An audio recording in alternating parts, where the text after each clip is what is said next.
Good morning. It's great to see everyone.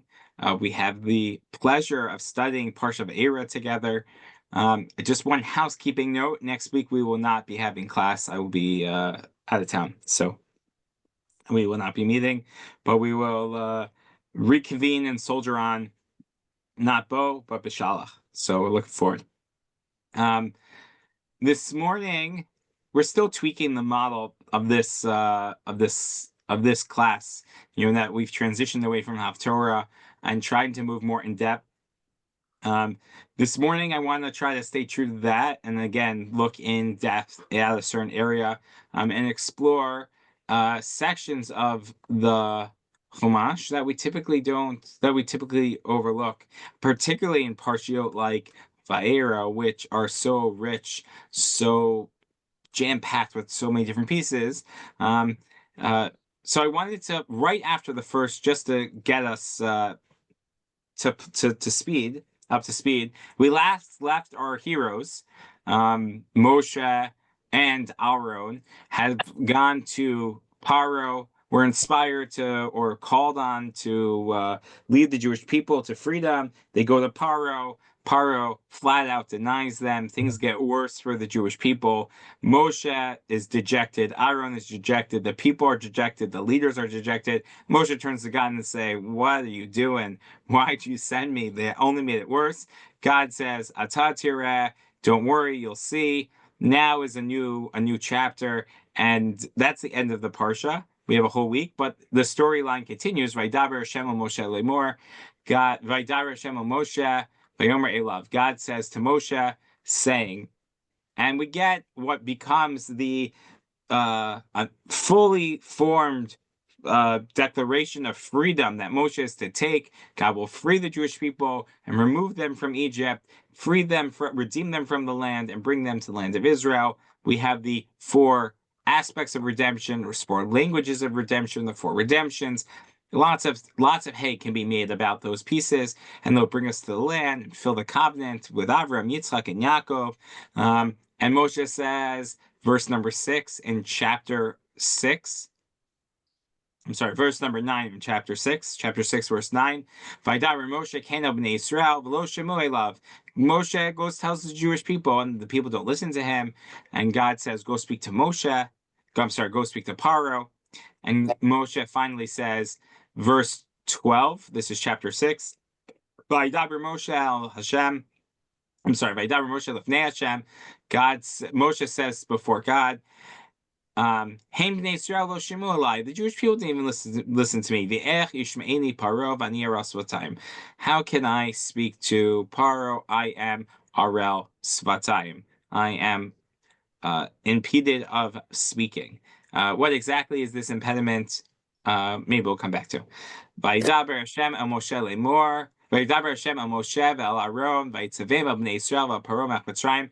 God reiterates the command and commands Moshe vayitzavem, and he commands them to command Moshe and bnei Yisrael and Paro. To take the Jewish people out from Egypt, right? It's sort of a dual command here. It's commanding Paro, which makes sense, but also the Jewish people, that to remind them that they need to be in a mindset to leave Egypt. There's a lot to be made of that as well, to instruct them, to command them. And then our Torah portion takes a break.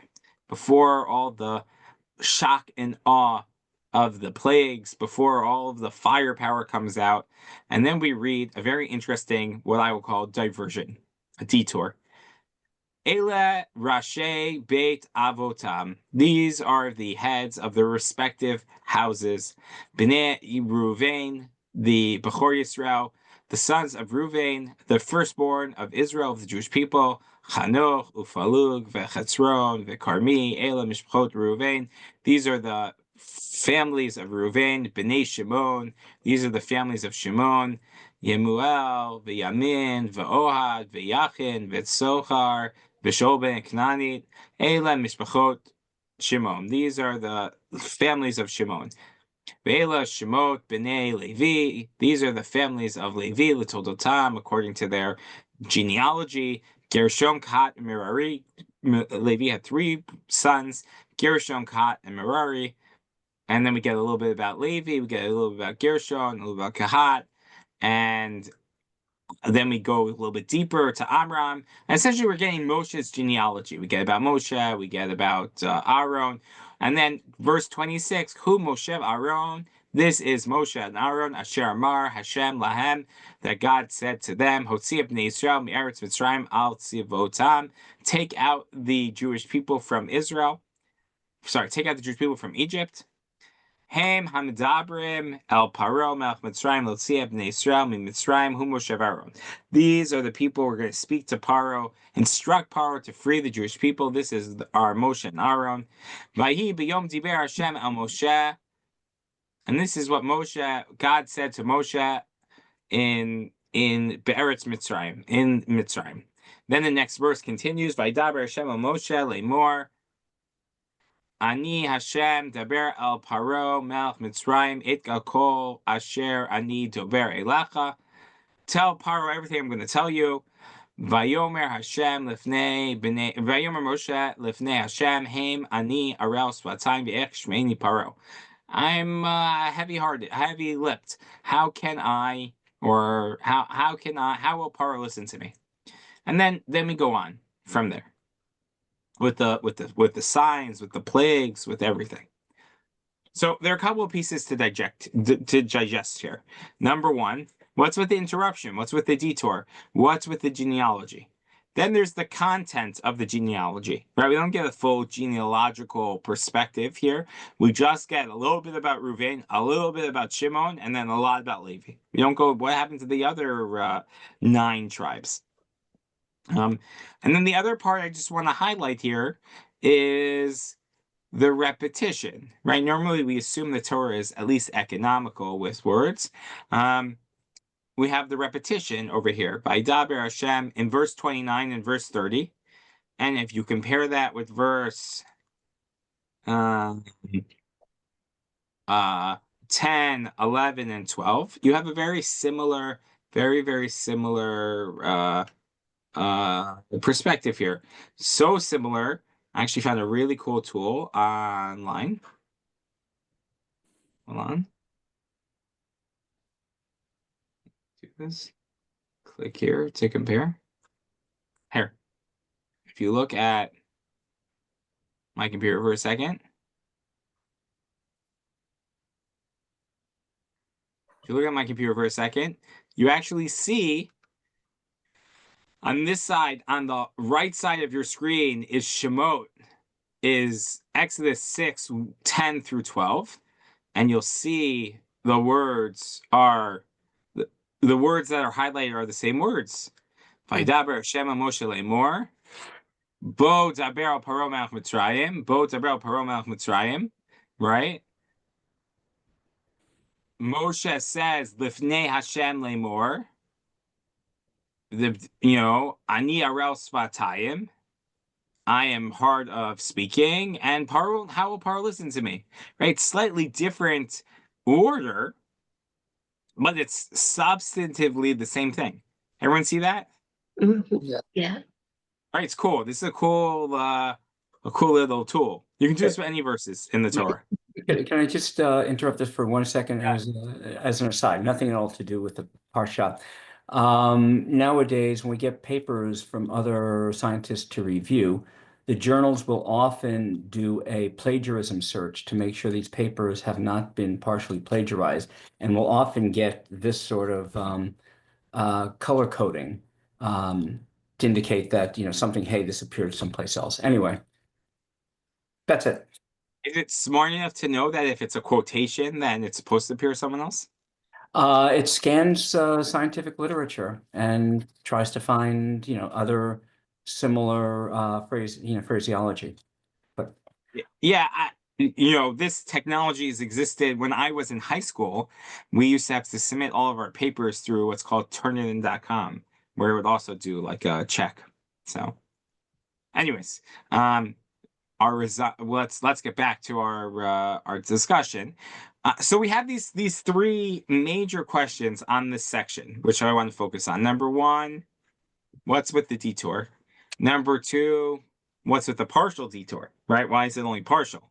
And number three, how do we understand the sort of the introduction and the conclusion here, this repetition? And they're really three adjacent topics. They have some overlap, but they are three adjacent topics. And they are, from my perspective, three topics that rarely get really discussed because there's so much to talk about the plagues and the promises and this and that. So, and they're important questions. They strike at sort of a fundamental question. First of all, what do we make of the direct composition of the Torah? Right? Like how are we to proceed with understanding that? Number one. Number two, um, what about the content of the Torah? Right? Things what gets included and what doesn't. And then this general question that sort of hangs in the ether at times. We have this not idea that the Torah is very economic with words, very frugal with any repetition. This seems to be repetition. Are there exceptions to that rule? That is the frame, I think, here to look at these questions. So let's tackle the repetition question first, and we'll work our ways from the outside to the inside. So again, we have this strong repetition. It's not a line by line repetition. It's similar phrases, but they're sometimes switched around. And so what do you think the answers could be? You are confronted. There is no Rashi yet, right? You're Rashi for the first time. You're confronted with this question. What are possible answers to this question, or possible ways to understand this? Rabbi, it seems that they felt a need to give some sort of genealogy to firmly fix who exactly Aaron and Moshe were here. So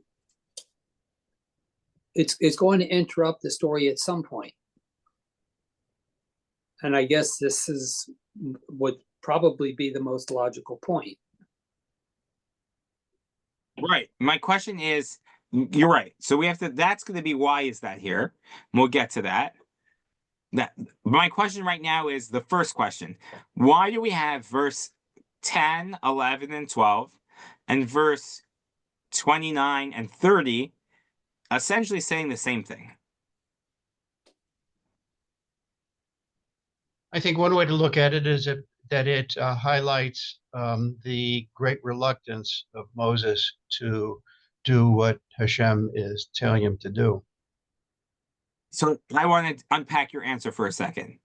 Your answer is, this is a repetition. It's repeated. And the reason why it's repeated, you gave me the why, which implies what's going on here, right? You're saying this is repeated, and the reason why it's repeated is to highlight Moshe's great reluctance. And this isn't the only time Moshe said this, right? Moshe said this back by the burning bush. Moshe seems to be reluctant at the end of last week's Torah portion. How could you do this? And so the Torah is sort of repeating it, but you're assuming that it is a repetition, right? That how many times did God say, how could I go speak to Paro? I have Arel Svatayim. In Vaera, it happened once. We just read about it twice. Right? Are there other ways to look at this?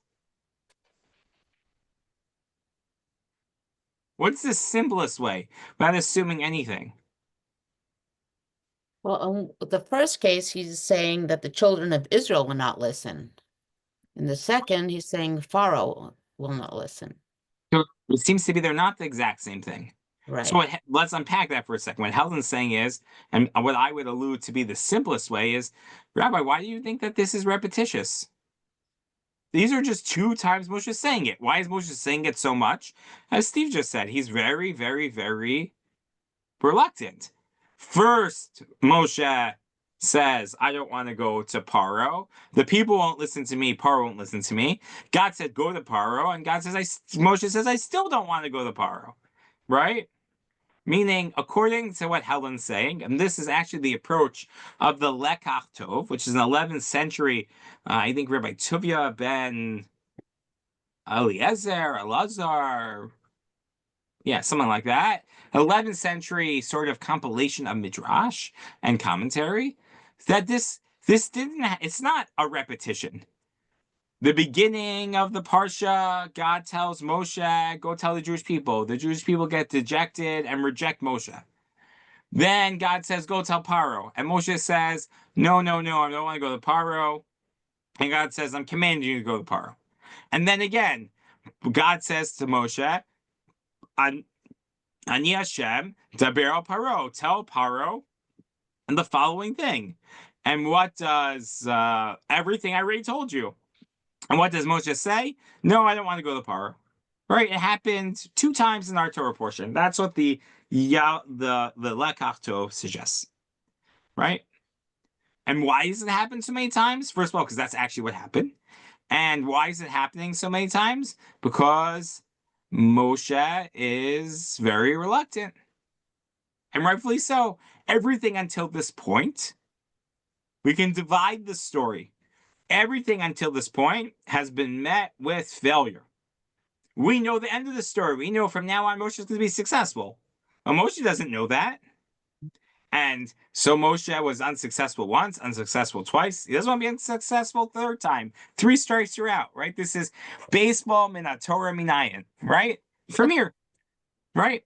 So that's one option. Rashi, on the other hand, introduces us to a different approach. And this, I think, is, we've already alluded to, but I want to name it directly. Rashi introduces us to a really interesting approach, which changes the way that we think about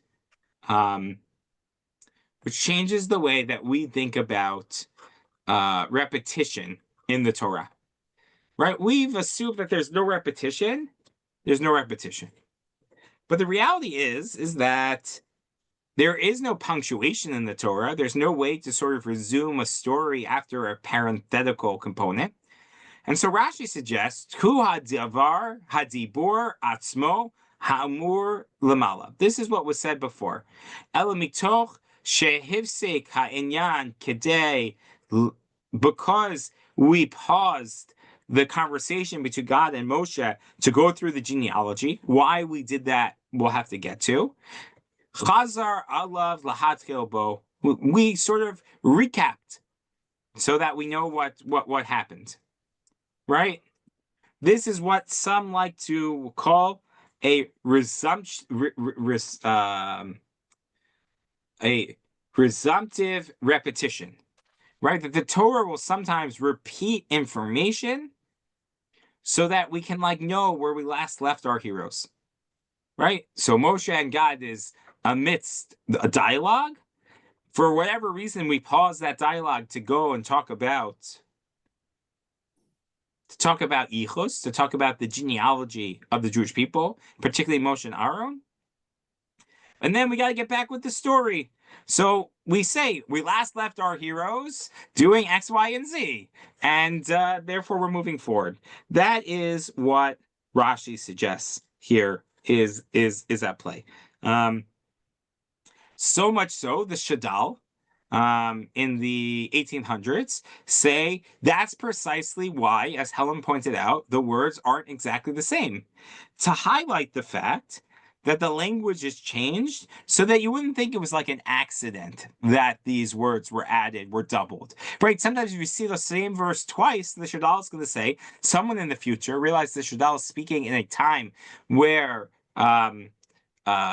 biblical criticism is rampant and people are trying to digest the Torah and say, oh, this part was written by X and this one was written by Y and this one or D or J or all the different names for the documentary hypothesis, all these different things. Says a Shadal, no, it's actually the opposite.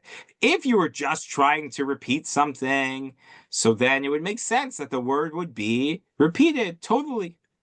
The fact that the language is adjusted, the fact that we have what is substantively the same, but not literally the same verses, highlights the fact that this was done intentionally. This was precisely to remind us that we're sort of recapturing the story. It's a literary, rhetorical tool that was native to the Torah. It's not added. The Ramban suggests this as well when we talk about this section as well. just to sort of read for you a little bit. So the Ibn Ezra, I'll just give you the Ibn Ezra for those who are following at home. Says the Ibn Ezra, Ata efarish inyan. Basically, Vaidaber Hashem. Now I'm going to explain what was said already earlier. Right? We're just resuming the conversation. We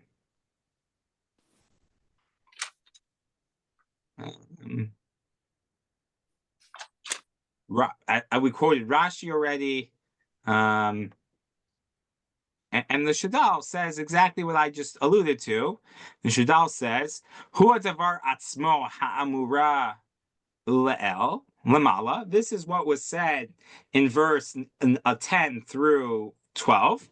Alamitoch shehifsik ha'inyan beseder hayichus, because the story was interrupted for the order of the genealogy. Chazer v'kafal ha'inyan, they repeated the language. Ach lo nekfelu ha'psukim kihiviotam. We didn't repeat them exactly the way they were. Elo belashon bishinoi lashon ksat, with a slightly different change in language. V'zeh ot kilo b'mikra. This is a sign that it wasn't done by accident or happenstance. Ella HaMechaber, but rather Moshe, when authoring the Torah, b'kavana kafelotam, intentionally doubled them as a symbol for what we call resumptive repetition. Right, and this actually happens. I can give you a list of several where this seems to be the case. Right. There are a number in Breshit, right, before and after the story before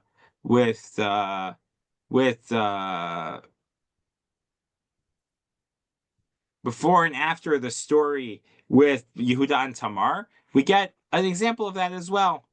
That we read right before Yehuda and Tamar verse, if you follow in Breshit, Lamed Zayin, Lamed Vav, 37-36, V'hamidanim machuroto el Mitzrayim lepotifar sris paro sar tabachim. That Yosef is sold to Egypt to Potiphar sris paro, the head of the tabachim.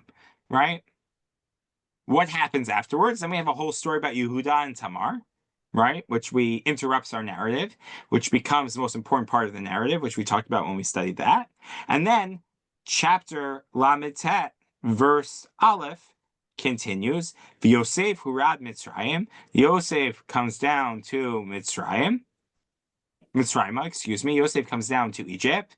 Vayiknehu Potifar sris parot sar tabachim, and Potifar buys him, the servant of Paro, the head of the tabachim. Right. So why do we do that? Because we're continuing the story, and Rashi says that explicitly again there. Choser le'inyan harishon. We are going back to our original story. We last left our heroes. Elo shehifsik bo kedei lismoch yeridato shel Yosef lemechirato shel Yosef. I'm sorry, yeridato shel Yehuda lemechirato shel Yosef. We connect the downfall of Yehuda, ultimately the salvation, but the beginning is sort of the slide of Yehuda down to the sale of Yosef to connect them, because they're connected, and that's why we interrupt here. So Rashi is saying for sure it makes sense that this is a resumptive repetition, and he's telling us why we butt in. All right, so the first topic we want to just address today is two options. Do we see this as just another episode that happened, as Helen and the Lekach Tov suggests? Or do we see this as a repetitious resumption of the story and only happened once, and a literary tool that we see throughout the Torah? Then that bridges us to the next question is, all right, that's the case. Why are we interrupting the narrative here for the Yichus? Why are we doing that? All right, any questions before we move on? So we have two more questions we want to answer. Number one, why do we get the lineage that we have? And number two, why do we have it here? This isn't the first time Moshe is introduced. Moshe is born. We could have given his lineage then. Moshe is commissioned as a prophet at the sneh, at the burning bush. We could have gotten his yichus then. Moshe introduces himself back to the Jewish people. We could have gotten his genealogy then. Why right over here? Why right over here? And it's interesting, a lot of the commentators don't really deal with this. And the answers?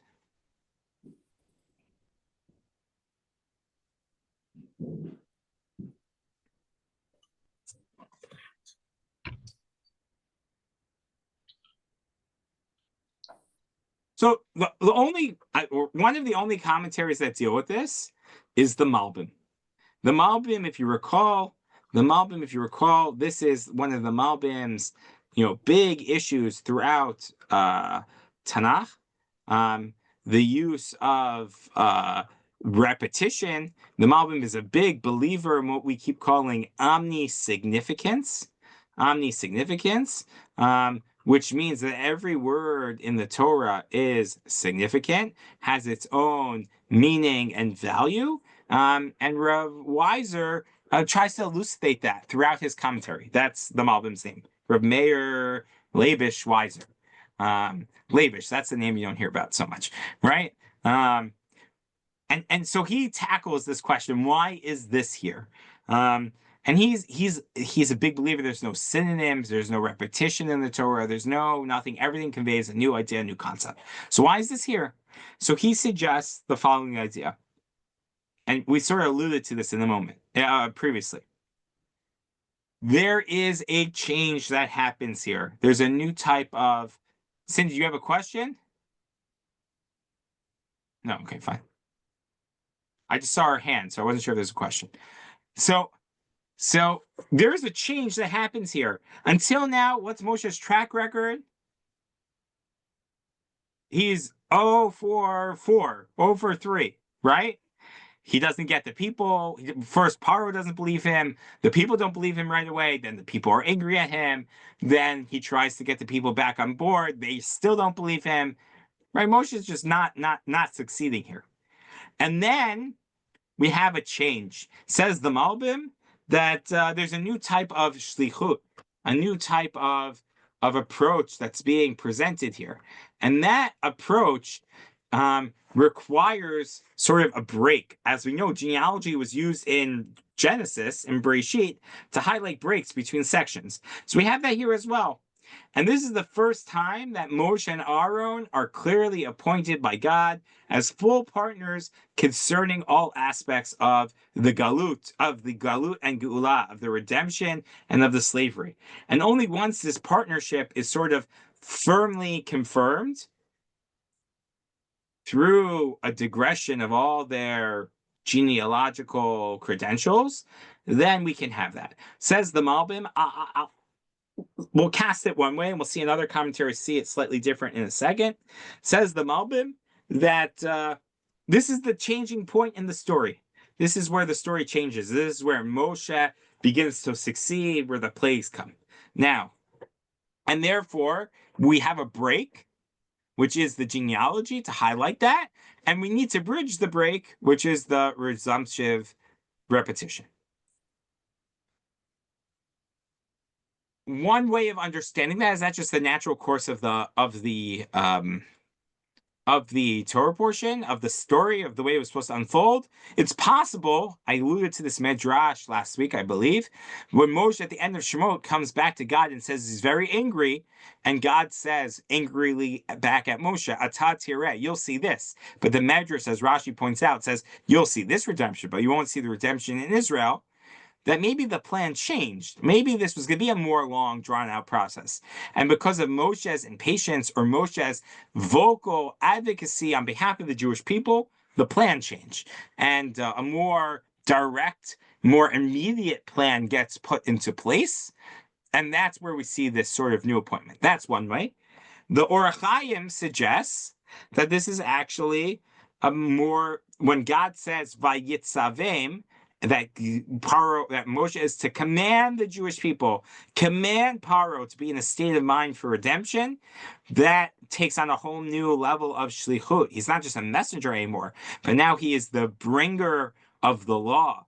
the director of the divine will, right? A prophet, when you're a prophet, does your genealogy matter? No.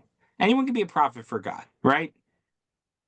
You're just bringing God's message. When you start giving commands and direction, so you're no longer a prophet, says the Or HaChaim, Moshe becomes similar to a king.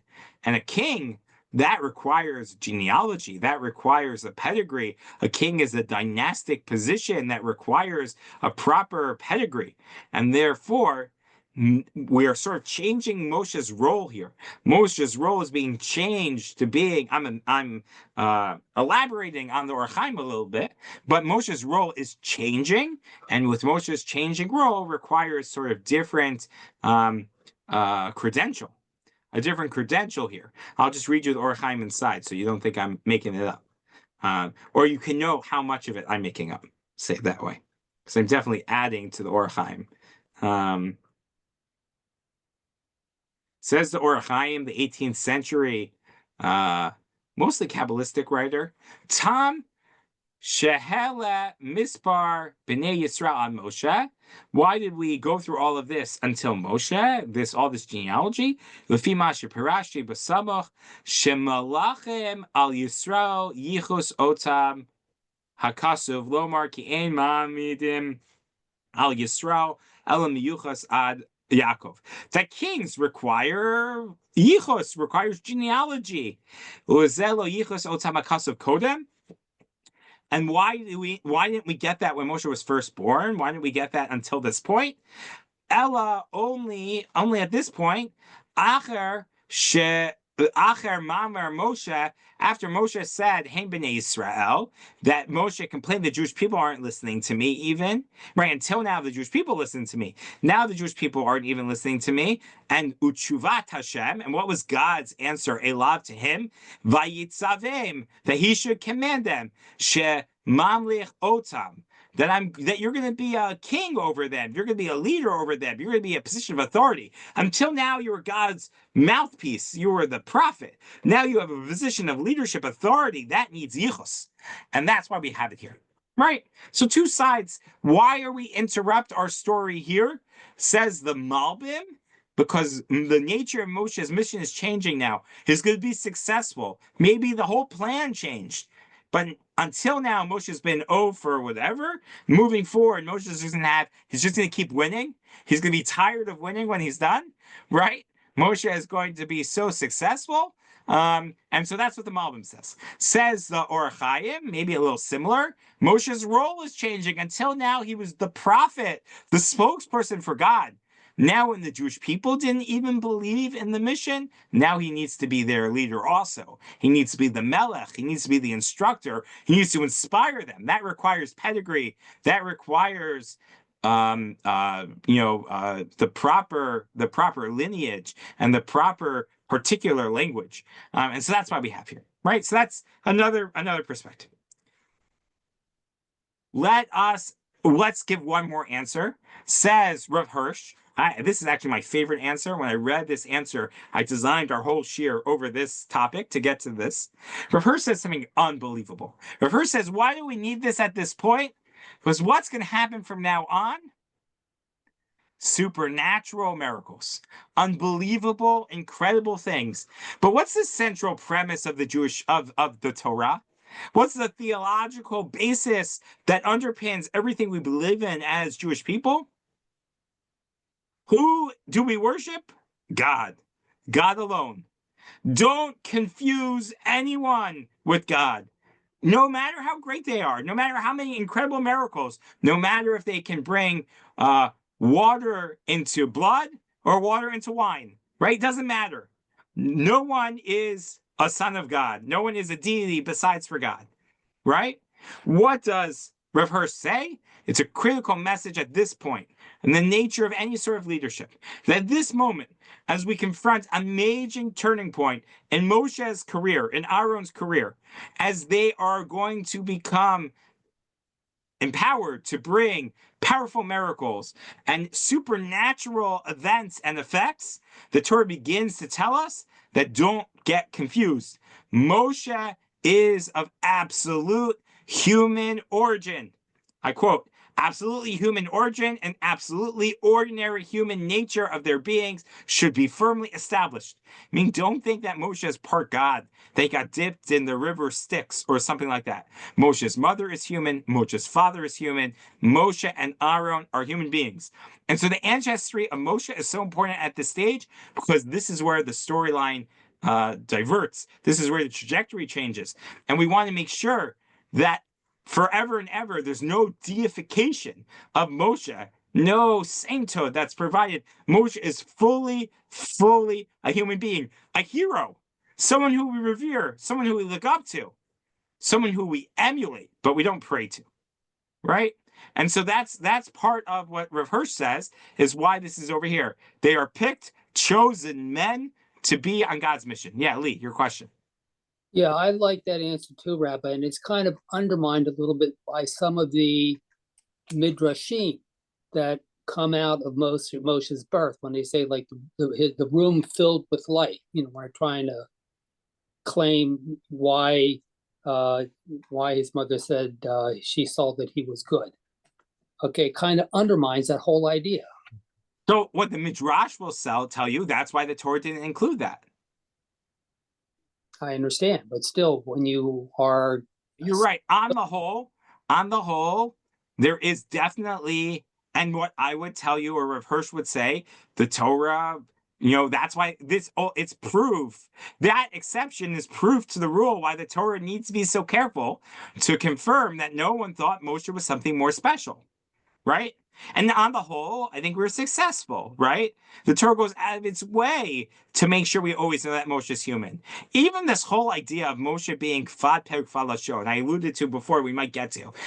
Even if we don't understand what it is, this either physical impediment or mental impediment, intellectual impediment, the fact that Torah is ultimately going to be given by someone who literally or figuratively has a speech impediment only highlights the fact that it's the divine will, not the person, right? And the Sforno, I think, says that explicitly. I wasn't going to talk about this today, but I didn't look it up. But the Sforno, I think, says, why does Moshe have a speech impediment?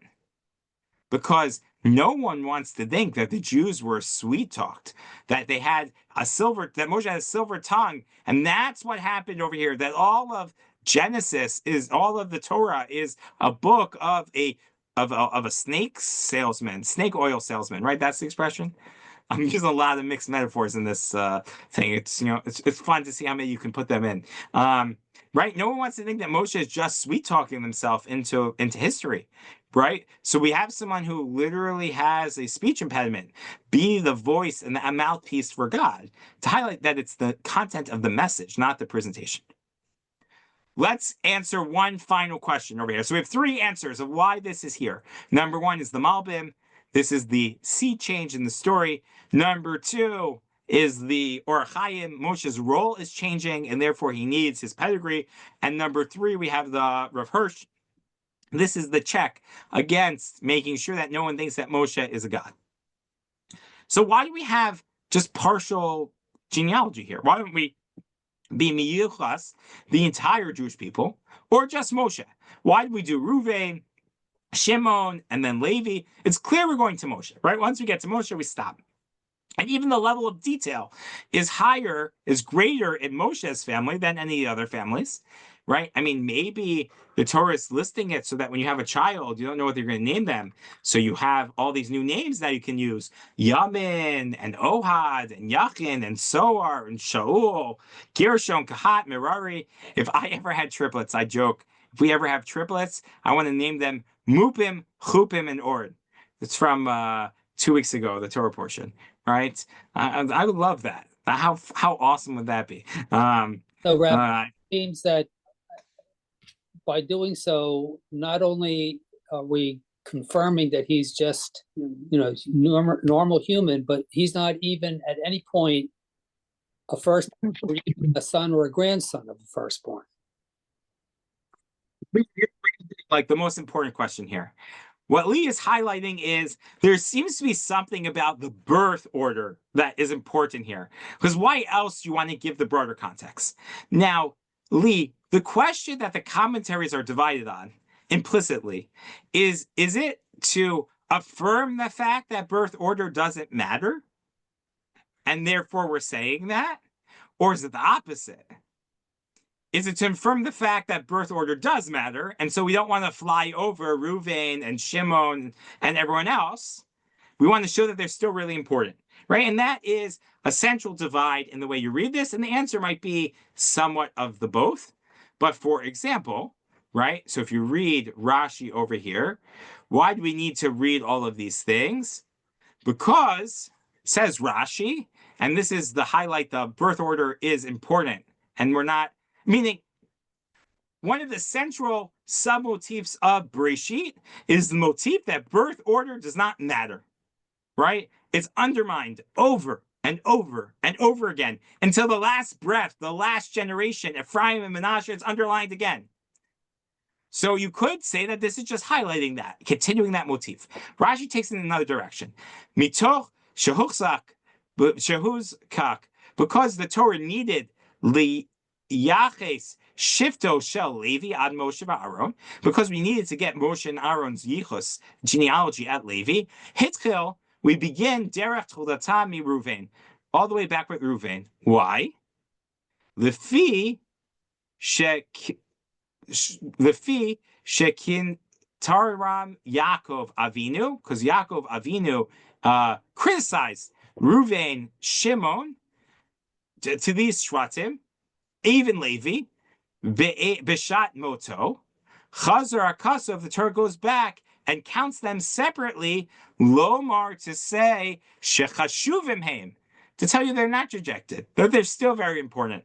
As much as Reuven was flawed and criticized, the Torah testifies, B'nai Reuven, Bechor Yisrael, Reuven, the firstborn of the Jewish people.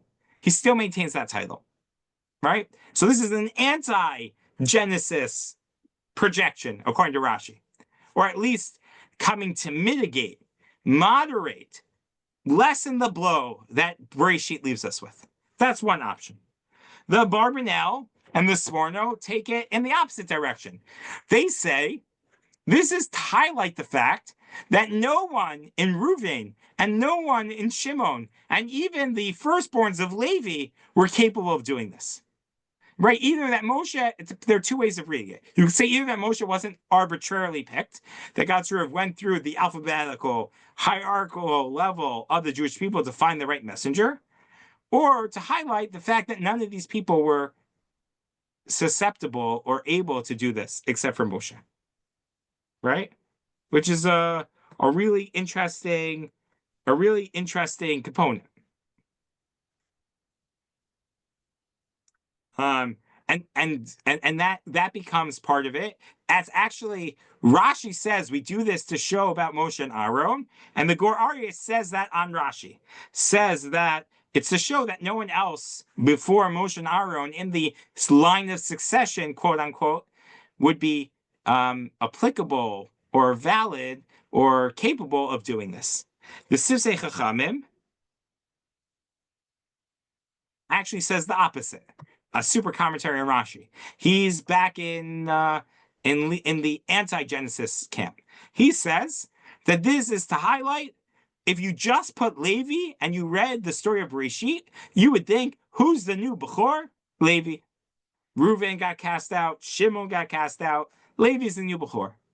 Don't think that Levi is the new firstborn. Levi is not the new firstborn. There's still Reuven, there's still Shimon. And for whatever reason, God needed Moshe and Aaron to do this task. And no one else from Levi, no one from Shimon, and no one from Reuven. So you can really cut it both ways. But Lee, I think you're totally right. The question is, what does it tell us? But it's telling us something about age birth order. Now, why do we need to know about Moshe and Aaron? So we've answered that a little bit already, and that was what we talked about before. So I think we've now come and sort of answered all three of our questions. What's with the repetition before and after the genealogy? Either it's intentional as a resumptive repetition, or it's unintentional, right? It's just Moshe keep talking about the same thing. Why do we have the genealogy here as opposed to earlier? Well, that is because maybe Moshe's role changed. Maybe the story is changing. Maybe we're highlighting that Moshe is human. That dovetails into why do we get this amount of genealogy? Well, we want to talk about Moshe and Aaron. Obviously, that's why. But why do we get Reuven and Shimon and part of Levi?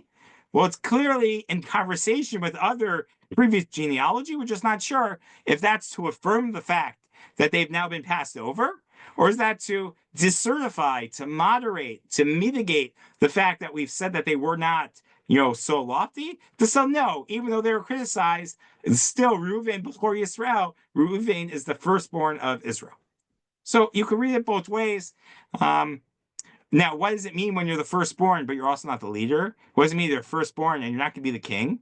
So again, that still might not. He definitely wasn't restored, but that's for a different time. So we're going to stop here. A lot more to talk about, but I think these are probably a section of Vaera that is almost never talked about. And now we have a little bit of a deeper understanding in it, and we can move forward. Thank you, Rabbi.